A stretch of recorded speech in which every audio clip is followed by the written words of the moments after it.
Arcadia reacts to election results. Pasadena celebrates Veterans Day, and his neighbors are calling a San Gabriel Valley man a hero. CCN Crown City News starts right now.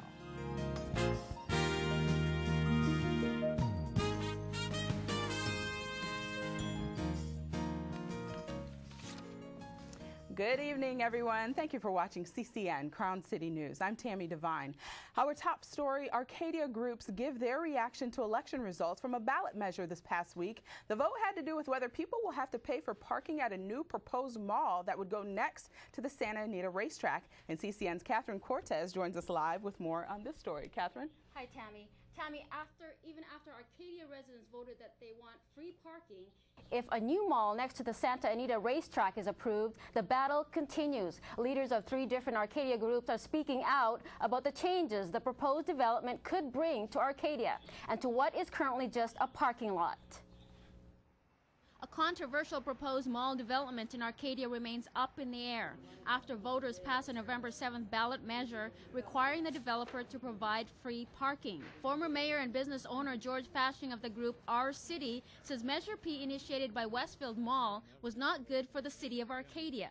This was clearly a selfish motive on the part of Westfield to prevent competition.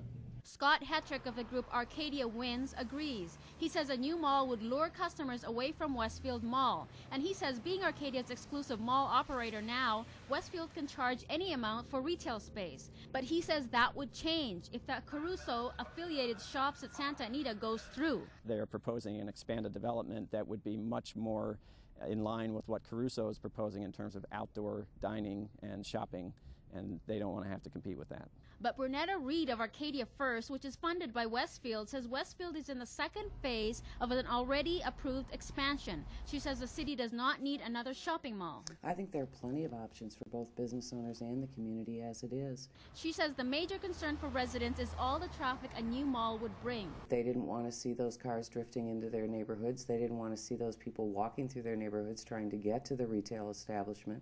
Hetrick says if the new development goes forward, Caruso affiliated will fund a project that would improve Arcadia's current traffic flow problems.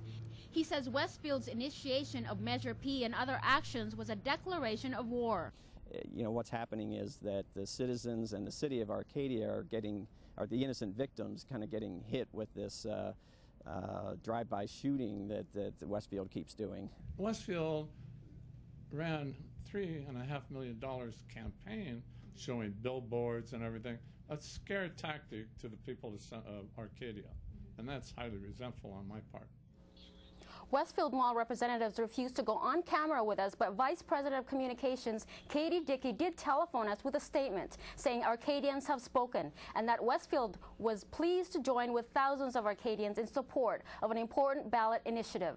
Rick Caruso's camp only told us no comment. Tammy, back to you. All right, Catherine, thank you for that report. Now, George Fashing of the group Our City tells CCN it's possible Measure P will be challenged in court by another group, but that report is still unconfirmed.